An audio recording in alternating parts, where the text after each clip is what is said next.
Well, it's great to welcome you all here. We're at my home. This is where I've lived for the last 3.5 years with Father Antoine, who runs our wonderful Maronite Rite Catholic Church parish here. And I live here also with Father Mike Roach. But what truly is a part of this is what's right here, St. Francis and the Capuchins. Capuchins came here basically around the 1940s and set up a parish here with the Diocese of Pittsburgh. It was kind of called a Capuchin mission. And so I thought it was fitting that we begin this history of Our Lady of Peace with St. Francis here, knowing that it's so beautiful to be able to have this opportunity to walk through history a little bit, knowing that, some of the great Capuchins that have come here before and have served our parish, and now we get to be diocesan priests taking this parish to the next level. And so I just wanted to welcome everybody to Exploring Catholicism today as we explore Conway, Pennsylvania, and a great Irish town. Obviously, everything has to be Irish for it to work out well. But it's interesting, as I was looking through some of the annals of history here about our dear parish at Our Lady of Peace, and looking through some of the great Capuchins, it just says Our Lady of Peace was a Roman Catholic church that was located in Conway, PA, established in 1941 in cooperation with the Capuchin friars. And so it's great to be able to of that, how the Catholics, who are ancestors of St. Francis of Assisi, came to Conway, of all places, and in here established a Catholic church. And I love Father Roy Schuster, who is a Capuchin, who wrote this particular history, and pastor here. He said, "We are a family of families." And I think, well, obviously back to the great song from the Sister Sledge called "We Are Family," which is the last time the Pirates won a World Series, so it's a good song to have in our minds. But more importantly, we are a family of families. I love that phrase. That's what St. Francis tried to do when he would first, quote unquote, invent doing the nativity set in Italy, which was that simple way to reenact Jesus's birth, and at the same time invite us into the family, the Holy Family. And so that's what the church is. It's also a chance for us to just be invited into the family of families. In other words, into the Holy Family, and bring our family lives into that. And as we're walking here, we can think about the great family here and all the wonderful memories of the different events that have gone on in Stevens Hall and in this beautiful school building that's just to my left, and where we do CCD, where we did faith formation and launched many great apostolates. And hopefully our dear Angie won't get hit by a car as we're crossing, but I do want you to notice this road is named after the Capuchins. It's called the Honorary Capuchin Way. And so I've always been of the thought that the Capuchins should be able to make money on cappuccino. Do you know what I mean? Like every cappuccino comes from the name Capuchin. I think if they were able to do that, they could leverage a lot. But since they took a vow of poverty, I don't really know where that ended up. But more importantly, as we approach the church, Our Lady of Peace, we can see the beauty of this way in which the church was constructed, different points on the roof. And obviously the wonderful peace garden that they have of rocks here. And then may peace prevail on the earth. It's in different languages in front. And then obviously we can see over there the Family Education Center and this beautiful neighborhood in which I get to call home. And so as we walk into our church here, we can see that this building was truly created as a place for our families to come. You have a Family Education Center. Below this church here is a family center as well, where we did a lot of youth work and where a lot of the great community activities happened. And so as we enter into this, go ahead, Angie, I will get the door for you. You can see this is one of our entrances to the church. And before Angie enters, I just wanted to get a sense of the lights of these windows. These are very unique. Most stained glass windows have color. And these are just grazed within the glass. And so I've always felt them to be so precious. And I guess here what you're looking at is Jesus on the one side being cradled by Mary at his birth, and then Jesus being held by Mary after his death. And so a church dedicated to Our Lady of Peace is obviously one in which we think about Mary, who was able to hold Jesus at both of those precious times, and to be able to, as you can see on the left side, rejoice at his birth and be sorrowful and cry at his death. But at both times, it's Our Lady of Peace. And so we walk in here today recognizing the great gift of our parish and all those who were here. And so one of the great iconic images of Our Lady of Peace we're going to see right now, but obviously as we walk in, we're just grateful to God for all those who have been able to worship here. And I would just like Angie to kind of end by just seeing the beautiful image of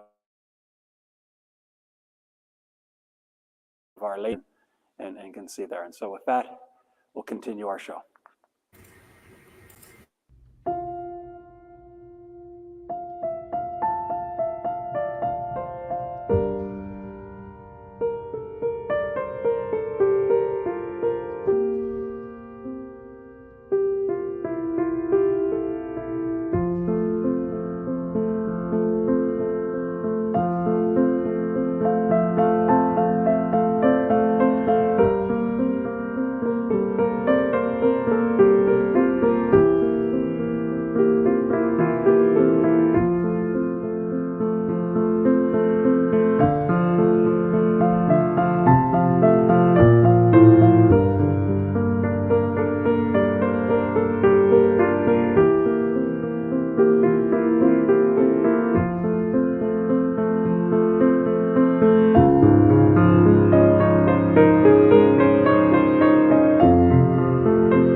She knows more about the early on part of the church. It's great to be here, being able to whisper in church and be here with two incredible church ladies. You know what I mean? Like women who recognize what Jesus needed, which was that our hearts are so on fire for our Lord and for trying to bring people to him.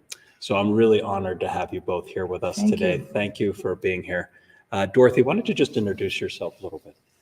I'm Dorothy Meader.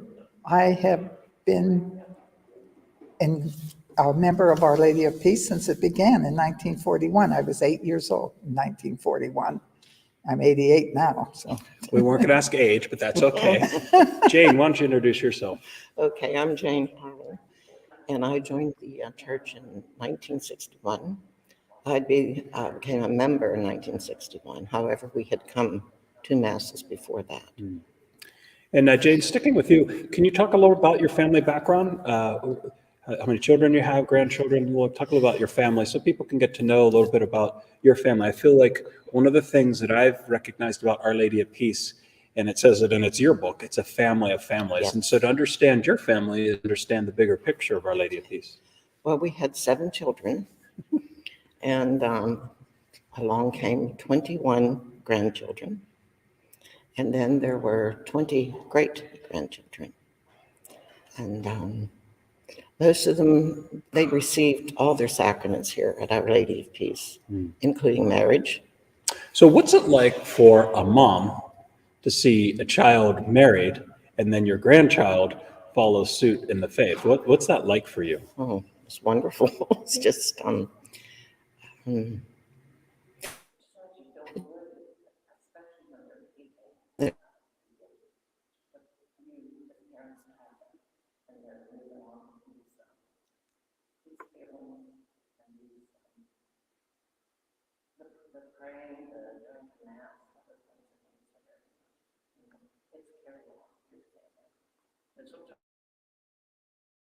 Today, that's not very common.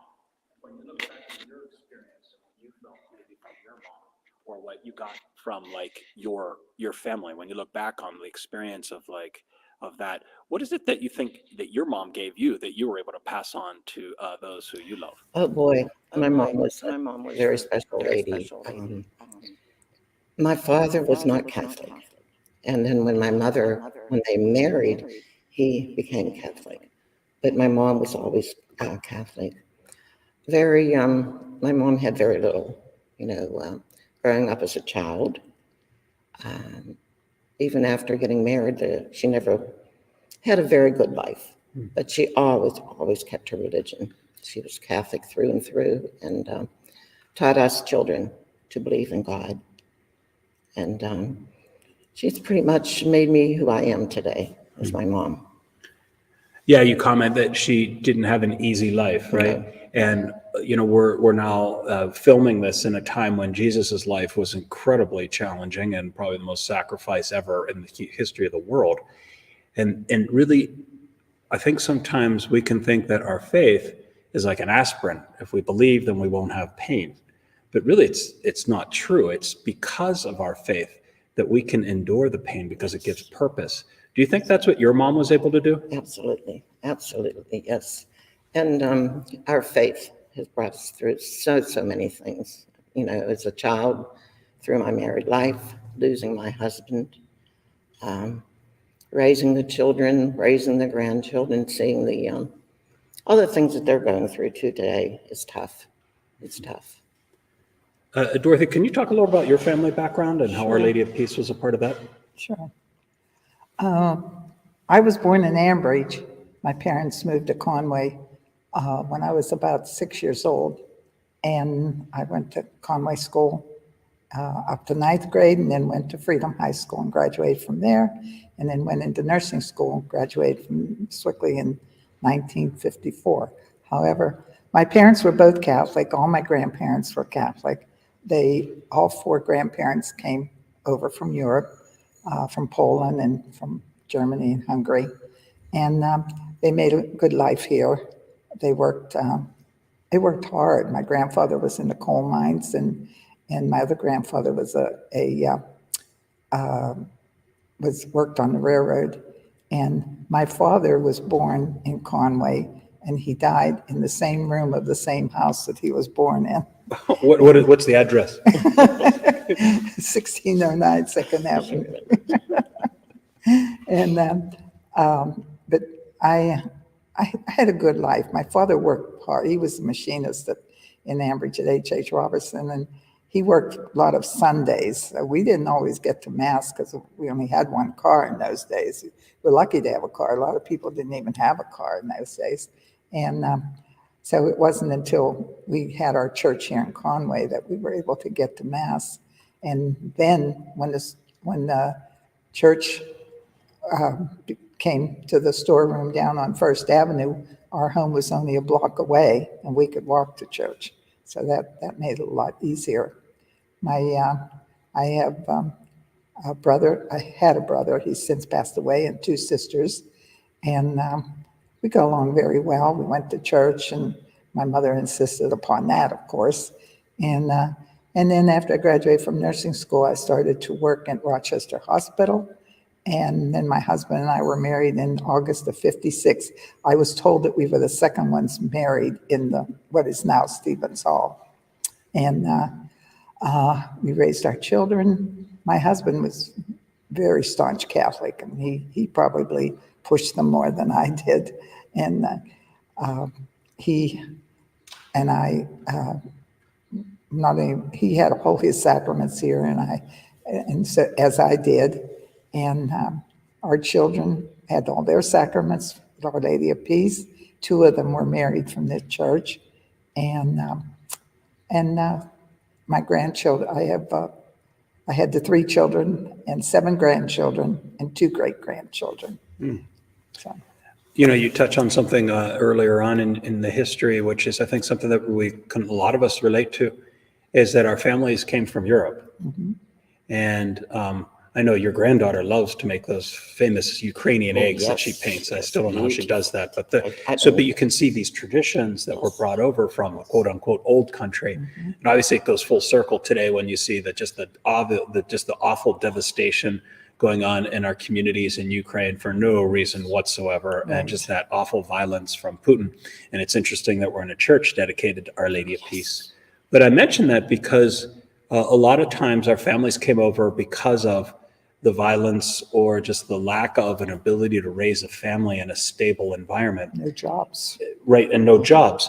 And I guess my question for you guys is that they didn't think their faith was optional, was it? Like they wanted to, like, despite the fact they had no idea how to speak the language, they didn't have a job, they were going to raise a family, but by golly, the Catholic faith, their relationship with Jesus Christ was brought with them. Would you agree with that? Yes. Absolutely. Yes. My grandfather came over first from Poland, and he was sponsored by my grandmother's sister, who had come over and had married and was living in Ambridge. But they got him a job in the coal mines, and that's where he worked until all his life. He worked there, and so they tried, and they did the best they could with what they had. So. Did you find the same thing with your family? Yes. In fact, my family on Baby Kiefer's side, in fact, Father Jack, Yes. our grandmother, she raised 14 children in a little 3-room house. Oh, wow. And through that all, though, once again, she brought the faith with her when they came over. But it's just amazing how the faith, no matter where they were, they wanted that faith brought over. Can you describe the connection? So I think a lot of us know Father Jack Beatty Kiefer and you. Are you guys related? We're cousins. Oh, boy. We're cousins. How yeah. so? Through my dad's side. My dad and his dad were brothers. Yes. So. It's interesting. This very program, what we're calling Exploring Catholicism, as we're exploring our 4 parishes, came when we were having COVID issues and all that stuff, and we couldn't do masses. And it was during Holy Week. It was actually Holy Thursday, a couple of years ago, when I got to interview Father Joe and Father Jack. Yes. And one of the things that I'll always remember is when I asked Father Jack about like some of the highlights of being a priest. And he talked about being able to be the priest that officiated and celebrated his dad's funeral mass, which would be at St. Mary Aleppo. And he started to cry. And you could just feel that there's something special about just having a casual conversation about our faith that can be good for all of us to hear. And that's why I'm so grateful for you two to spend some time this afternoon to talk about the history here at Our Lady of Peace. So talk about its very beginnings. It was 1941, so we're obviously in the thralls of World War II, or we're just getting into it as a country. And this area that we're in called Conway was one of the biggest train changing stations in the world, and perhaps I think even one of the biggest of the United States. And so all of a sudden, a church pops up. Can you talk a little bit about the origins of Our Lady of Peace? Before 1941, anybody Catholics wanted to go to church either had to go to the Mother House, the St. Joseph's, Sisters of St. Joseph up in Baden, what was known as Montgolfier, or they had to go down to St. Felix in Freedom. It was 5 cents to take the streetcar from Conway to Freedom. And but once you got to Freedom, there was a little bit of a hill there, and people that were either elderly or handicapped had a hard time. People did not have cars, a lot of cars in those days. And so there was a lot of Catholics in Conway, and having the railroad and the mills, J&L, Spangs, H.H. Robertson, and the National Electric was good working place for the people and for the men that went to work. And at that time, they were all men. They didn't have any women working there. And they had this community here, and it was a lovely community. It seemed like the men married either their high school sweetheart or the girl next door. And so everybody sort of stayed here and raised their families.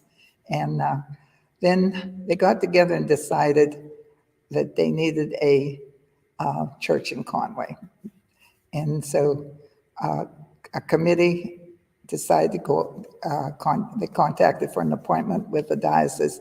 They went up there. I understood there were a couple meetings before they were finally given permission to have a church. And the first Mass was celebrated on March 30th of 1941 and in the storeroom.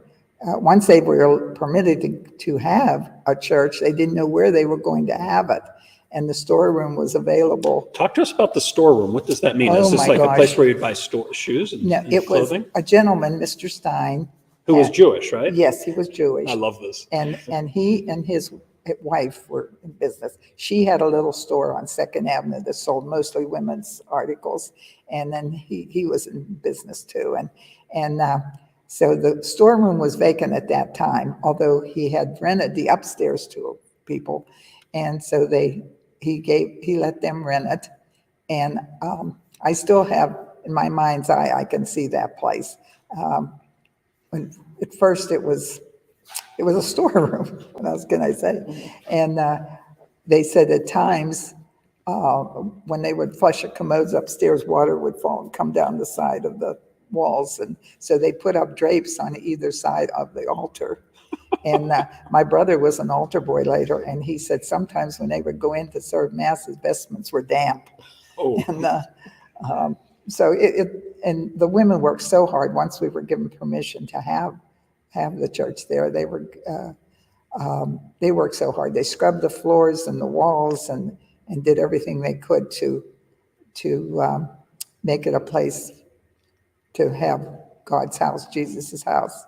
And an altar was erected. We had a lot of good carpenters and so forth, and an altar was erected. They were able to get some pews from Toner Institute, I understand, in Pittsburgh. And the funeral directors donated chairs, and an organ was brought in, and our organist was Gloria Mecchia. She was a young lady at that time. And but I always thought it was sort of funny. There were no PA systems at that time. And when they would have Mass, especially at Easter or Christmas, people were standing and out the door. And I know they couldn't have heard much of the Mass or heard Father's homily. But they went up to communion when it was time, and I guess they thought that was their obligation was done. It was completed, They couldn't help it. They couldn't get in. And do you remember the connection between the Capuchins and the church here? So early on, was the committee like, we would like some Capuchins to be here? No, do you know how that happened? I don't know if they really designated that or if it just came from the diocese that they were given that order, and which we were very glad to have.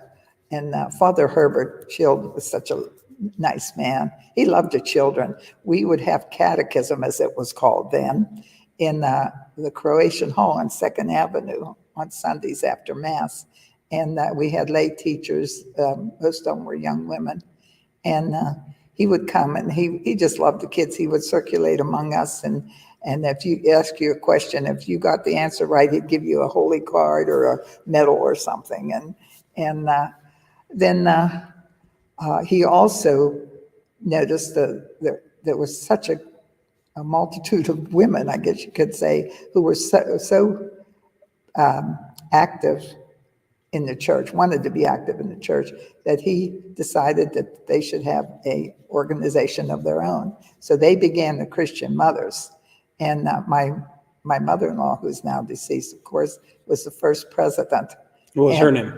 Grace Meter.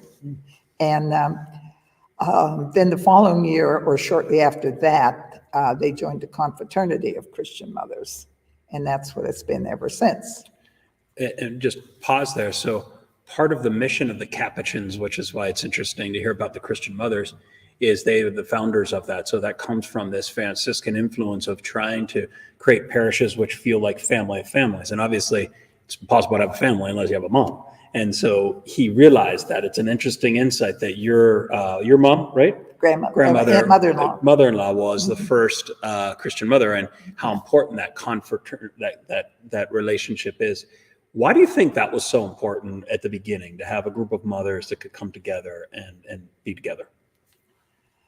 I think the women the men worked, as a matter of fact, a lot of them even worked 7 days a week. And they weren't, although they were Catholic and did their thing, they didn't have the influence that the women had. And now, of course, the women raised their children and so forth. And it got to be a thing. I could remember my mother-in-law, Grace Meader, my grandmother, Teresa Malai, and Josephine Mary. They would go house to house among the Catholics and asked if they had any donations. And they would have card parties and give these donations as prizes. And they would get canned stuff, or they would get stuff that they had sewed, made like scarves and so forth for dressers and whatnot. And they would give these as prizes. Then that money would go toward the church, So it's still part of our life here, passing the basket. And, Yeah. Maybe we should bring that tradition back. It was something we did at St. Bernard's with Father Wilt. It was called the Minuteman tradition, where my parents would take all of us around. We'd go knocking on all the doors to ask for the annual donation or whatever. And it was a really fun way to meet people, more importantly, rather than just fundraise. So our first step here as a church was in a Jewish shopping house, so to speak. What happened after that? They were going to put Ohio River Boulevard was going to be widened, and they were going to take out a few of the houses along the way. And they had to go, if you're looking north, the right side was the only way they could expand it, because the left side led down into the railroad and there was no place to go. So they took down a few houses, and of course the building that the church was in was going to be one of those. And one of our parishioners, Albert Celio, had been in the Seabees, and when they were looking for a church, he come up with the idea, couldn't we have a temporary church of a Quonset hut, which they had used in the service? And so they got permission to put it up. They had property. There's a picture of it, by the way. Yeah. There was property on 2nd Avenue, on 3rd Avenue, between 10th Street and Alley, and owned by Mr. Merriman across the street. Paul Merriman lived where the Towers is now. And at first he didn't want to sell it. He did, no way. And then finally he did agree to sell it, and the property that this building, our present church, is on. And it was tennis courts before that across the street. And so then they brought the Quonset hut up here and set it up, and then it became our church for years, until Father Roger was given permission to build the red brick building. So there's inside the Qantas hut, looks like Father's blessing something. Do you any memories of being inside of that? It looks a little bit like an airplane. I remember being inside of that, yes. What did you remember? What I remember, I was 10, 12 years old, and the nuns, my dad would go up to Moncolitz or to the mother house and bring the nuns down on Sunday, and they would sit in church with us. And I had to say the rosary during Mass, which was, I understand now, was not the best thing to have done. But I said the rosary during Mass, and all the children were in the front if you're looking toward the altar, were on the left-hand side. And they would sit there, and I would say the rosary during Mass. And I did that for 2 years. And then I finally decided I was old enough not to. Well, I just want to comment on that just as a liturgical pause. So before the Vatican Council, the liturgy was basically the priest offering the holy sacrifice on behalf of the people, everybody facing east, which would be the direction that Jesus would come from for the salvation of the world. So it was like everybody was facing east. It's called in Latin ad orientem. But for the most part, the participation of the people was whatever they could do, whether it just be praying the rosary, sitting in silence, or as you said, standing outside of the door. The focus of the Mass is Jesus Christ offering himself on behalf of everybody to bring us closer to the Father in heaven. And so the Eucharist obviously is that presence of Jesus doing that, right? So the number one thing is not necessarily what the people are saying or doing. The number one thing is what Jesus does. He's the center of our church, right? But when the Vatican Council started to see that Mass was getting to a point where we wanted more people to participate, the worship became more communal in nature. And that's what the Franciscans and a lot of the priests started to do, which was to introduce people to the parts of the Mass in a way that you would participate. And so nobody should feel shame or like, oh, I was praying the rosary during the Mass. This is what the church was encouraging. Everybody could do what they could do in order to unite your hearts, minds, and souls to Jesus. And so through Mary, through all these different ways. But we felt like as a church in the 1960s that some of those liturgical adjustments needed to happen so that we could be more in communion with each other as the priest is celebrating the holy sacrifice of the Mass, which is why it's so important to be able to know where these sacred places were in Conway. And so when the Qantas hut was there, what was the next phase of history after the Qantas hut? Getting back to saying the rosary, this is kind of funny. My husband was 7 years older than me. And so when I was 10, 12, of course, he was just under 20, about 18, 19. And he said he would go to Mass, and he said he thought that was so disturbing. He just did not like me saying that rosary, never knowing that how many years later we would end up getting married, you know. But I'm sure that's not why he married me, but anyway. Then after the Quonset hut, when the Quonset hut came, some people never heard of a Quonset hut, and they thought it was really an odd-looking building, you know, and this semicircle looking at it from the front.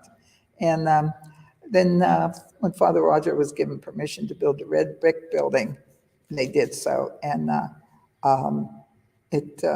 we thought that was just great to have a church. We thought that was going to be our church, final church, but it was still considered a mission or temporary church at that time. And it wasn't until 62 when they started constructing our present church that they did away with that mission church, and we became established church, I guess you would say. And it was so nice to have our church, and it's a beautiful church. Mm-hmm. And I have been a member of every one of them, from the storeroom to the Quonset to the red brick building to this one. And I am so upset of us having to have it closed. So, but oh well, that's life. Well, let's talk about that. It's important that we reflect on that, because when we look at what it's like to grieve a loss of a loved one, as you guys have lost your loved ones, sometimes there's no magic word that can bring anything back. But what it is important is that for us to unite our suffering to the suffering of Jesus, and to see what purpose is God giving me to be able to be here at this historic moment. In other words, how is the Lord present to my grief as I look back at our history here, but also know that Jesus isn't going to abandon us in this, right? So I don't know, Jane, what are your thoughts as you reflect on your past here, and knowing that with the upcoming merger, it's going to mean that Jesus is asking us to go to a different place to receive him? When I think most of us, when we first heard about it, we were like taken back, you know, and I had my moments where I felt perhaps a little bit angry.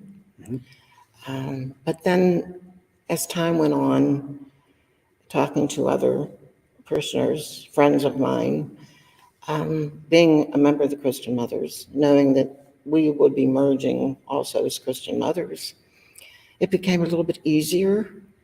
The holidays were tough. Last Christmas in this parish, in our church, here I go, Palm Sunday. Can you hold that a little closer to you? Palm Sunday, I was sitting, always we sat in the first two pews, mm-hmm. ever since we became members, and knowing that was my last Palm Sunday here. What was that like for you? Hard. Yeah. Teared up a little bit. Some of my family were with me, which was good. Easter will be tough. Easter will be tough. But I also know the good Lord wants us. He's our main guy here, you know. And I'll keep my faith. I will go along with the other churches, and I'm okay with it now. Talk about some of your memories here, whether it be Christmas, my. Easter, your own sacraments. If these books could talk to you and bring back a memory, what type of a memory does it bring to you? I guess that having the babies baptized is always a big, big thing, and hoping they'd go on to be members, which they did. Seeing all 7 of them married here in this church, and then having the grandchildren become mothers and dads. And what would happen here would we'd come to Mass, and there'd be we love our new babies, and there'd be a new baby, and the baby would start with the mama, next thing you know, all the way down. And different ladies would say, we never know which one is the mother, because we would always pass the babies back and forth. So, but it's been a great experience. It was wonderful being part of the Christian Mothers. Can you talk about some of the Christian mothers? Who were some of your friends, and what are some of the people who you got to associate with? And what were some of the activities you're proudest of? Oh my gosh, there's so many of them. Dorothy for one here. But Peg Sevens, who was the coordinator for the religious CCD. I worked in the office with her some. She's a wonderful lady. Other Chris Musey, Betty McCoy. Oh, we could name Eileen Groves. They all passed away. And they all, Eileen. except for Eileen. Yeah. And most of them had passed, the ones that were my buddies, you know. But I've gotten other friends now. And another thing, I was also a Eucharistic minister for a while, and that was a very great experience. I was one of the first ladies, and it was tough. So, not everybody welcomed the ladies on the altar at first, correct, Dorothy? Yes. We had some, yeah. But all in all, it's been wonderful, and I'll miss it. Yes. I will miss it. So. And, yesterday I had to go do some tests over in West Mifflin, which is in the middle of nowhere. Sorry, that was from West Mifflin, but My daughter lives oh, your daughter lives there. I'm sorry. Okay. Well, West Mifflin's a wonderful place. It's just it's pretty far from Conway. That's funny. Your daughter lives there. Okay. Hello, West Mifflin. But I took advantage of that to drive by the place where I was baptized, which was called St. Philomena's, which is in Squirrel Hill. It's kind of across the river from West Mifflin, and it's now a Jewish community center. And I feel like what many of us feel like, it's like that's where I was baptized. Yes. My dad went to grade school there. A lot of my family went to school at St. Phil's. I even named my kitty cat after the church that I was there. And so there is an absolute grieving and sorrow that you both are perfectly like talking about now, and you can see it in your eyes, and it's okay. Yeah. Like, I can't imagine when people saw Jesus suffering, our faith is like, it's part of it. There is the suffering in it. We don't believe in some type of nirvana where God doesn't want to suffer with us, but the suffering actually can lead our hearts to be tender. I think about cooking. Like, if you want a good steak, if it's tenderized, like in, I don't know, whatever you want to use to tenderize it. I like using red wine. And then after a while, it gets tender, and then it can cook better. Yes. And in some sense, through the salvific suffering, in other words, through our pain, when we united to Jesus, it becomes suffering. And so it's definitely an invitation for all of us to be able to recognize that. Dorothy, how about you? What are some of the memories that you have here? What are some of the groups that you're a part of, some of the people that you remember, or some of the activities that you're proudest of? Of course, I've been a Christian mother since 1957, and I certainly enjoyed that. And Another thing, I was a member of the Resurrection Choir for 25 years, and we stopped whenever the pandemic came about and hasn't reorganized yet. But we had had so many compliments from people whose member of their family had passed away, and they said that it was so comforting to have us to sing for their loved one's funeral. And I really loved that. The people that were in the choir were family, and we were very close. We started with 11 members when Marie Yater was our choir director, and we went to 21 at one time. And then most of us, of course, being retired, they were older, and they would either have moved, gone to nursing homes or whatever. Or some said they couldn't sing anymore; their voices were too old. That was me. And, Jane was a member of the choir, and so I really enjoyed that most of all, and belonged to the fish fry committee. My husband and I were on that. I was a member of that for 19 years until, again, we stopped with the pandemic. And trying to think what else. I do a memorial service for Christian mothers when we have a member pass away. The next meeting, I will light a candle, and it will burn during our whole meeting in their memory. And I will say something about them. I've been here so long, I know all especially the older people. And if I don't, I can get a little help from the obituaries. And I will say something about them. And then we say, Hail Mary, our Father, for the repose of their soul. And that's done at the meeting after they have passed away. Yeah, and as you reflect on these different groups in your memories, we just think of all those people that helped make this parish community what it is, way back to 1941 until today. And the parish community continues, although the worship site will be different, but the people who are part of this, I think of one of the committees that I was struck by because they literally were in the basement of my house, the Apostolic Committee. Jackie and the whole crew, they were planning all these amazing trips. They've since morphed into becoming the Fellowship Committee because they want to create this bond between not just Our Lady of Peace, but St. John the Baptist, Good Samaritan, and Saints John and Paul. And so they're able to harness all the incredible history and memories in the spirit that's caught here at Our Lady of Peace in Conway to the great grouping. And it's so exciting to see that as part of the thing that I've experienced here in Conway is that when somebody has a tragedy, whether a family loses a house to a fire or somebody loses a loved one, that how the community rallies. And so much so in a couple of weeks, they're going to be rallying around a community member that lost their house in a fire. And so the beautiful, events that the Apostolic Committees have done has been wonderful. Let's talk about the church itself. If we get a chance, maybe they'll show the window again. But that iconic window, do you know the history of this? How did this come about? Does any stories behind this? I've heard this, and I don't know for sure, that one of our parishioners, Kathy Ross, her profession was to do stained windows, and she did this. And of course, we have the St. Francis Basilica in Rome on the one side, and of course that is in tribute to the Capuchins. And then on the other side was the war-torn city there, because we were established in 1941 when the Second World War came about.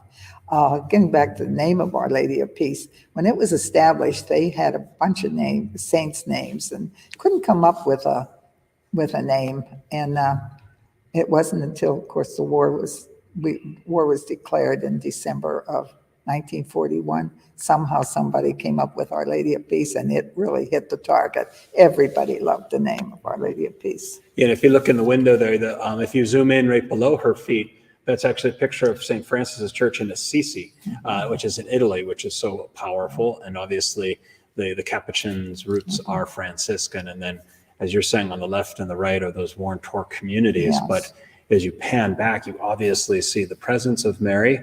This also comes from the book of Revelation, where she's kind of blocking the sun and standing in the stars, so to speak, because of the great gift she was blessed with, which was to be conceived immaculately and then to be the mother of God. And so she brings peace to the world because the Father brought her Jesus. And so there are two major images that we have of Our Lady of Peace. Obviously, in this church, that's a major iconic one.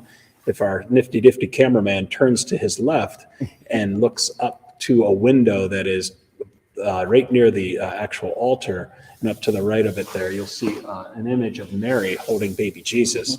That's another image of Our Lady of Peace.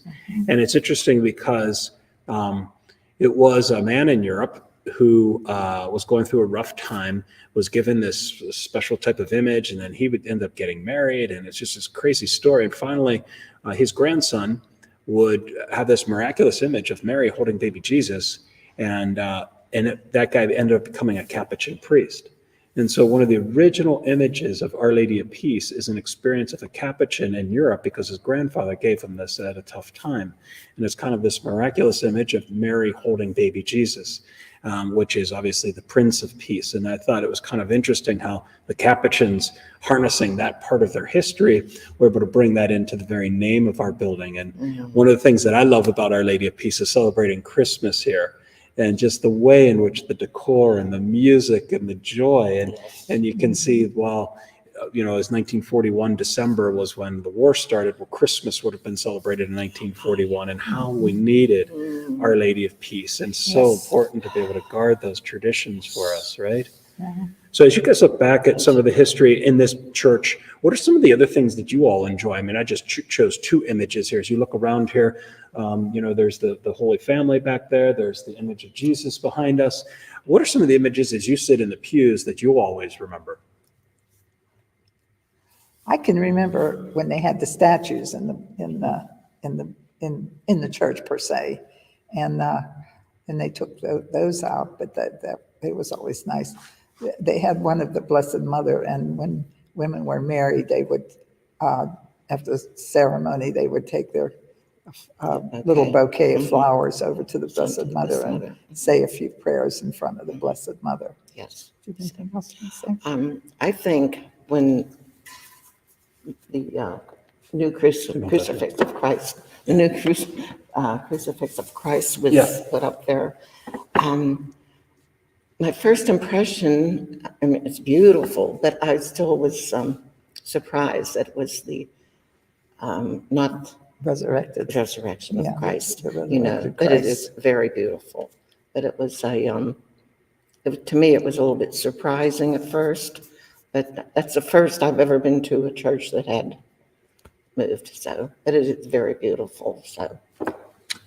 Right, and then also one of the things that's obvious is you have a little bit of scenes from St. Francis's life, and or St. Anthony of Padua. There's actually a name possible for our new parish. We'll have to see what that is, but it's interesting that the Franciscan background is still continued, and actually next Tuesday we're going to be continuing the 90th anniversary of the St. Anthony of Padua novena.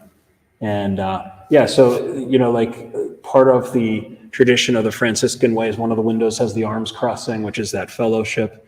It also shows those particular hands are Jesus's. So on one hand, it's like the human nature and the divine nature of God coming together in Jesus Christ, which St. Francis absolutely adored and loved, because that was the key to his whole life, of like his poverty was a way in which Jesus wanted to experience our humanity.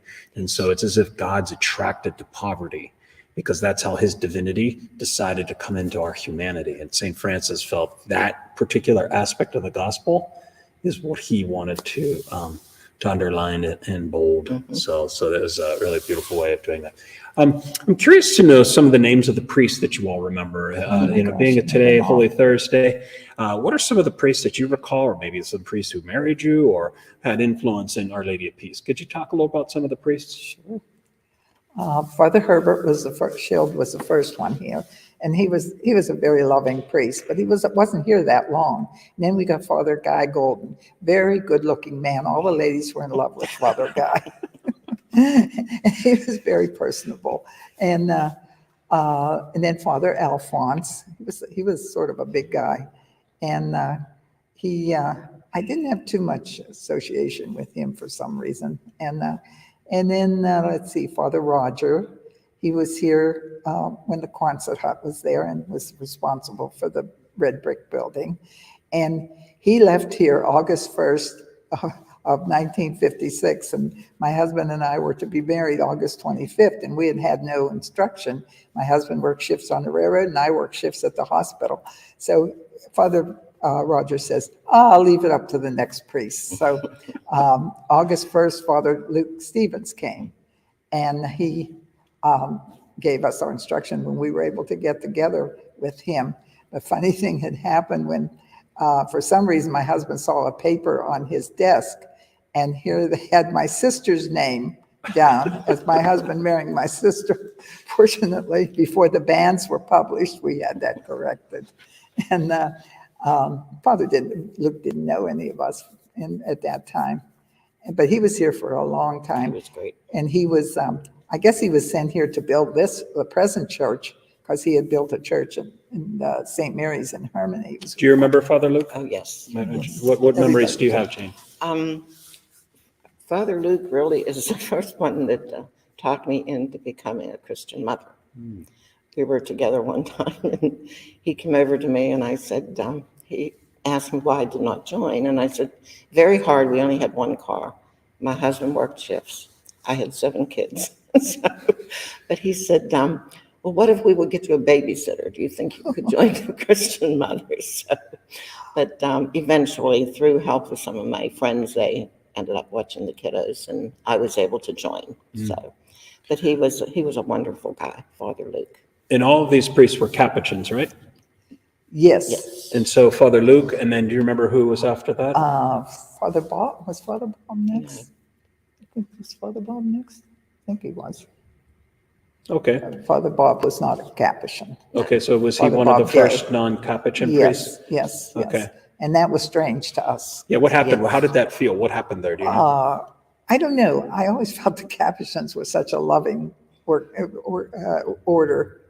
And not that Father Bob wasn't or anything, but it was just a little bit different, I think. And then from Father Bob, we went on to Father Jack next? I don't know. Father Jack Fitzgerald. We had Father Bruno, Father Francis. Oh, yes, that was. And weren't they before? They were Bob? Capuchins. They were before Yes. Father Bob, yeah. Father Francis Rossetti Bruno and Father Francis. Bruno. And that was the first time they had 2 priests at the same time after Father Luke left. And they were. So tell me this, if you had to describe the difference between what your experience was with a Capuchin priest preaching or a Capuchin walking around and interacting as opposed to one of us diocesan priests, what's the difference between a Capuchin priest and a diocesan priest? I don't really know. No, I think because we were so familiar with the Capuchins Yeah. that it was kind of hard for us to. However, I was at St. Mary's in Glenfield Church, where they were not Capuchins, so I was familiar with both. But we became close to the Capuchins because some of my older kids got involved with some of the younger priests, like Father Bruno and different ones, and they would come to the house. I got to know them more, But and then we cleaned the church when Father Francis was down here, so I got to know him only because he would come to my house for dinner every once in a while, spaghetti. Yes, so that's how I got closer to them, not saying that they were any better or, So, but that's how it came about for me. The priests in the beginning had to go to Freedom of Rochester to stay, but eventually bought a house down here, corner of 2nd Avenue and 10th Street. And it was a house at first, and then later they built what is now the parish house. And but Father Francis was was there. My daughter played the organ for 2 years before she went away to school. She played 8 o'clock mass in the morning, and she had to go get the key during the week to practice. And she said she always thought Father Francis was a little upset that she came and bothered him on a Saturday morning. But anyway, she used to bring our dog. We had a cockapoo, bring him up, and he sat beside the organ while she practiced. And so, obviously, one of the main differences between traditionally a religious priest and a diocesan priest is that a diocesan priest has immediate obedience to the local bishop, okay? And so usually they are ordained in a diocese and then sent to a specific parish within a diocese. That's typically the way a diocesan priest works. Diocesan priests do not take the vow of poverty. They take different promises that would be similar, but not the same. Whereas the religious priests, they would take a vow of poverty, chastity, and obedience. And their obedience, obviously they have to obey the local bishop, but more goes towards their order. So, St. Francis in his day would have been the superior of the Franciscans, and then whoever were the major superiors at those times. And so these priests the Capuchins would have to have permission from their local Franciscan order in order to then become work in a diocesan setting, whereas the bishop has full control over his diocesan priest to switch them around, right? And the reason why I mention that is because our church is so gifted. Like, we have a pope now who is a Jesuit, so he's a religious, Pope Francis, right? Our Bishop Zubik, he's a diocesan priest. So in our church today, there's all kinds of different interactions between religious and diocesan priests, right? And obviously before me, we had a couple Capuchin priests who then, or at least one Capuchin priest who then was the pastor before me. And now that's how the Lord has asked us to then move to this merger. So it's just interesting to see the way in which different priests come to our communities. Well, some are religious and some are diocesan. One of my favorite Capuchins, obviously, Father Scott Seathaler. Oh my gosh. He just does so many great parish missions, and just for all of us priests, we look up to him as one of those iconic type of figures for us. And what a great gift that is. And I think when you think about Capuchin spirituality, it's like a clumsy holiness. In other words, they're very earthy people. They're not somebody that's very pretentious or try to like it. Well, But he was here for a while. yeah, Yes. He was there not long, though, just a very short while. Yeah. But he was here. With I forgot Father DePaul too was here. Yes. And now he's over at where's he at now? I don't know. St. Felix. Not DePaul. That's Father Paul. Father Paul. Father yeah. DePaul. Yes. Yeah, I'm talking about that. These Pauls. Yeah. So before we finish, we have about 2 minutes left here. What are some final thoughts that you think as you look back and preparing for this the program that we're here now, or just thinking about Our Lady of Peace? What are some final thoughts that kind of come to your mind or heart that you would want to share with those who are also trying to cherish, grieve, and also relish our great history here?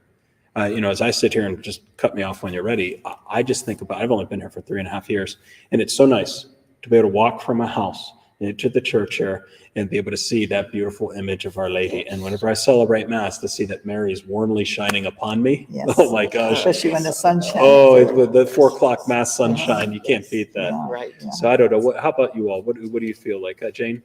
Oh, it was always when we would have the weddings, of course, the church. It would be right here at the church, and then we just go across the hall to have the wedding reception, and that was really nice. It's a good memory. Mm-hmm.